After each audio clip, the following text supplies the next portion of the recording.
영혼은 안전합니다. 주 손길로 내 삶을 안으시니 그 평강이 나를 덮습니다. 내 아버지 그 품 안에서 내 영혼은 안전합니다. 주 손길로 내 삶을 안으시니 그 평강이 나를 덮습니다. 나 비록 넘어지면 흔들리지만 주 내 안에 거하며 나를 붙드시니 내 생각을 주께로 돌리고 주시는 평강에 옷을 입습니다. 주 약속 안에서 내 영혼 평안에 내 뜻보다 크신 주님의 계획 나 신뢰해. 두려움 다 내려놓고 주님만 의지해. 주 안에서 내 영혼 안전합니다. 제 18장.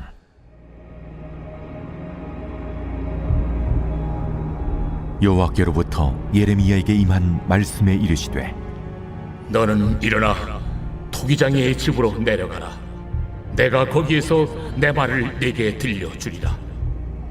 하시기로 내가 토기장의 집으로 내려가서 본즉 그가 농로로 일을 하는데 진흙으로 만든 그릇이 토기장의 손에서 터지매 그가 그것으로 자기 의견에 좋은 대로 다른 그릇을 만들더라. 그때에 여호와의 말씀이 내게 임하니라.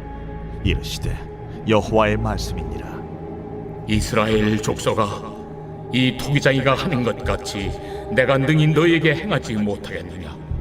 이스라엘 족속아, 지늘기 토기장이의 손에 있음같이 너희가 내 손에 있느니라. 내가 어느 민족이나 국가를 뽑거나 부수거나 멸하려 할 때에 만일 내가 말한 그 민족이 그의 악에서 돌이키면 내가 그에게 내리기로 생각하였던 재앙에 대하여 뜻을 돌이키겠고, 내가 어느 민족이나 국가를 건설하거나 심으려 할 때에 만일 그들이 나 보기에 악한 것을 행하여 내 목소리를 청종하지 아니하면 내가 그에게 유익하게 하리라고 한 복에 대하여 뜻을 돌이키리라. 그러므로 이제 너는 유다 사람들과 예루살렘 주민들에게 말하여 이르기를, 여호와의 말씀에 보라, 내가 너희에게 재앙을 내리며 계책을 세워 너희를 치려 하노니 너희는 각기 악한 길에서 돌이키며 너희의 길과 행위를 아름답게 하라 하셨다 하라. 그러나 그들이 말하기를 이는 헛되니 우리는 우리의 계획대로 행하며 우리는 각기 악한 마음이 완악한 대로 행하리라 하느니라. 사랑하는 성도 여러분, 오늘 이 아침에도 하나님의 말씀으로 다시 한번 큰 소망과 또 은혜를 누리는 귀한 시간 되시길 주님의 이름으로 축원합니다. 오늘 본문은 아주 유명한 토기장의 비유입니다. 하나님께서 사람을 만드실 때 흙으로 빚어 만드셨듯이 오늘 본문에서는 토기장의 비유를 통해서 하나님 당신의 권리에 대해서 다시 한번 우리에게 확인시켜주는 내용입니다. 결국 진흙을 가지고 그릇을 만들 권리는 토기장이에게 있습니다. 4절에 보시면 진흙으로 만든 그릇이 토기장이의 손에서 터짐에 그가 그것으로 자기 의견에 좋은 대로 다른 그릇을 만들더라. 자기 의견에 좋은 대로, 이 말은 결국 내 마음대로 이 말이죠. 토기장이에게 진흙을 다룰 권리, 그 진흙을 잘 다루어서 그릇을 만들 권리는 토기장애에게 있다는 것, 그 누구도 부정하지 못할 지극히 상식적인 내용입니다. 마찬가지로 하나님께서도 능히 사람, 나라, 민족에 대해 마음대로 세우고 무너뜨리고 처분할 권리가 있다는 거예요. 이것을 우리는 주권이라고 합니다. 하나님의 주권적 섭리가 이 피조세계에 미치지 못할 영역이 없다는 거예요. 아무리 한 민족이나 어떤 국가가 대단해 보인다 해도 하나님 손에 있다라는 것이죠. 그러한 민족과 나라를 일으키시는 분도 하나님이시고 그 흔적을 역사 속에서 지워버리시는 것도 토기장이신 하나님의 권리라는 것입니다. 그런데 우리는 한 가지 분명하게 기억해야 할 것은 토기장이는 진흙으로 만든 그릇, 토기에 대한 권리를 주장할 수 있지만 그 그릇, 토기를 아주 소중히 다뤄요. 그릇 토기를 만들기 위해 온 정성과 노력을 다 쏟아붓습니다.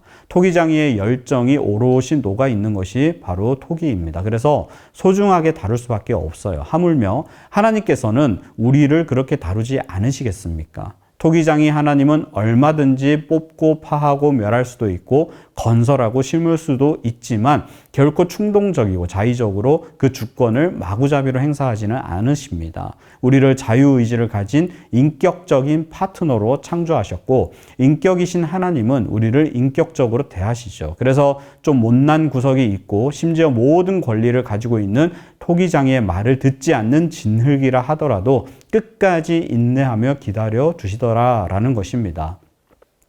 우리는 하나님이 만드신 노예나 로봇이 아닙니다. 하나님은 우리를 그런 존재로 만들지 않으셨어요. 당신의 형상대로 지으사 생기를 불어넣어 주심으로 생령, 즉 영혼이 있는 존재로 만들어 주셨습니다. 그래서 좀 전에 말씀드렸듯이 자유의지를 가진 인격적인 파트너로 창조하셨죠. 그런데 이 자유의지를 가진 인격이 모든 권리를 소유하신 하나님과 충돌하며 문제와 갈등을 야기하기도 했습니다.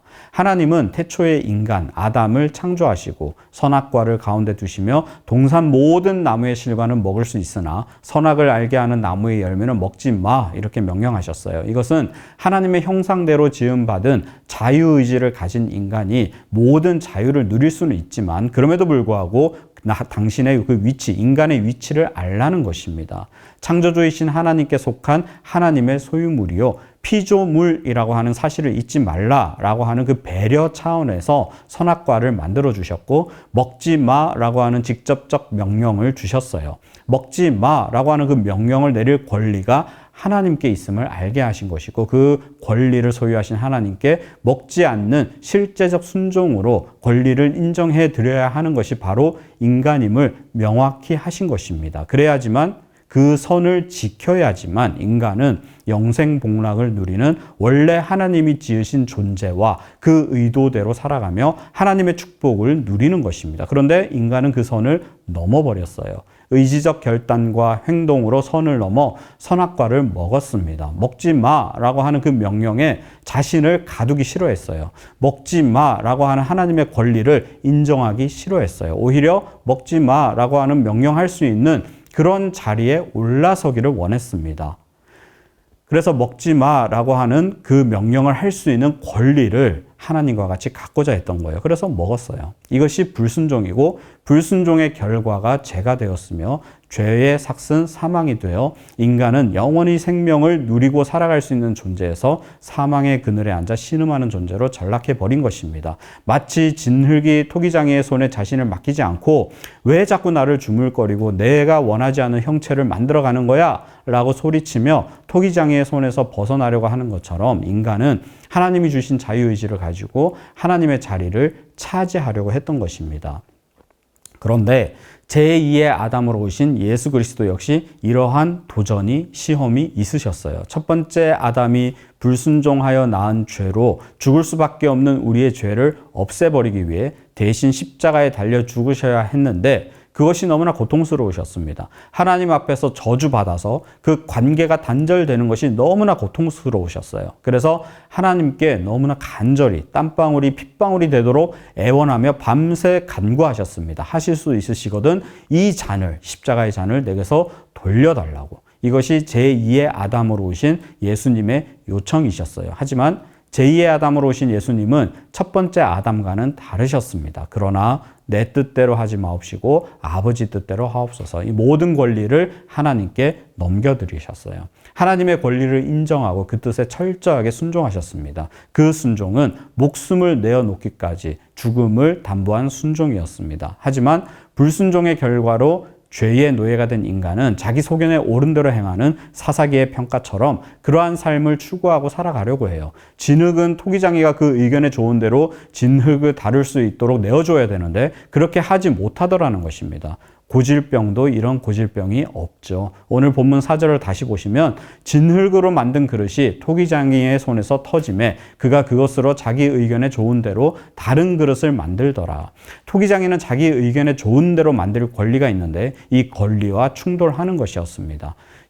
12절입니다. 그러나 그들이 말하기를 이는 헛되니 우리는 우리의 계획대로 행하며 우리는 각기 악한 마음이 완악한 대로 행하리라 하느니라. 태초의 인간 아담과 같이 사사시대를 살았던 이스라엘 백성들과 같이 우리는 우리의 계획대로 행하며 각기 악한 마음이 완악한 대로 행하리라 라고 날마다 선포하며 불순종의 길을 걸어가려고 한다는 것입니다. 4절에서 마땅히 소유하고 행사해야 할 토기장의 권리를 내가 가져오겠다라고 하는 진흙의 교만이요 선언인 것입니다. 사랑하는 성도 여러분, 만물을 창조하시고 다스리시는 하나님, 전지전능하신 하나님의 모든 권리를 인정해 드림이 마땅하지 않겠습니까? 그리고 그 엄청난 분께 우리를 내어 맡기며 나는 당신의 소유입니다 라고 하는 것은 굴욕이 아니라 우리에게 엄청난 특권이 되지 않겠습니까? 우리는 세상에서도 힘 꽤나 쓰는 분, 권력과 돈이 있으신 그 유명한 분이 나를 안다는 것 자체로도 감격스러워하고 막 자랑하고 다니잖아요. 하물며 모든 만물을 소유하신 하나님이 우리를 아신다 하여 아니 아시는 것을 넘어서서 내가 너로 인하여 기뻐하노라 라고 선언하실 정도라면 우리는 이것을 엄청난 특권으로 여기며 감격스러워해야 하지 않겠습니까? 동시에 하나님이신 예수님은 인간의 형상으로 이 땅에 오셔서 우리를 위해 엄청난 대가를 지불하시고 우리를 속량하셨습니다. 그래서 우리는 재창조의 역사, 회복과 부흥을 경험하게 되었습니다. 그리고 예수 그리스도가 흘리신 핏값으로 교회와 성도가 세워졌죠. 바로 예수 그리스도가 죽기까지 순종하심으로 이 모든 것이 주어졌고 그래서 우리는 믿기만 하면 구원받는 놀라운 은혜를 누리게 되었습니다. 이것은 예수님이 하나님께 순종하신 결과로 주어진 거예요. 피 흘려 목숨을 내어주시기까지 순종하신 결과물입니다. 이것이 우리에게는 복음이 되었습니다. 예수가 진정한 능력이 되고 이 복음이 나에게 유효한 효력을 미친다면 우리는 마땅히 순종할 수밖에 없는 거예요. 나를 고집하지 말고 주님 손에 전부를 맡김으로 우리에게 유익하게 하리라고 한 축복을 받아 누리는 저와 여러분 되시기를 주님의 이름으로 축원합니다. 주신 말씀을 기억하며 기도문을 함께 읽고 기도의 자리로 나아가시겠습니다. 날마다 하나님의 주권을 선포하며 거룩히 여김을 받으실 하나님을 높여드리는 인생 되게 하옵소서. 복음과 말씀을 통해 주시는 지혜로 하나님 앞에서 옳고 그름을 분별하며 무엇을 하든 주의 뜻대로 행하는 삶이 되게 하소서. 우리 자신을 의의 병기로 드리며 복음의 능력으로 끝까지 순종함으로 믿음의 열매를 맺어가게 하소서. 이 시간 다 같이 기도하시겠습니다.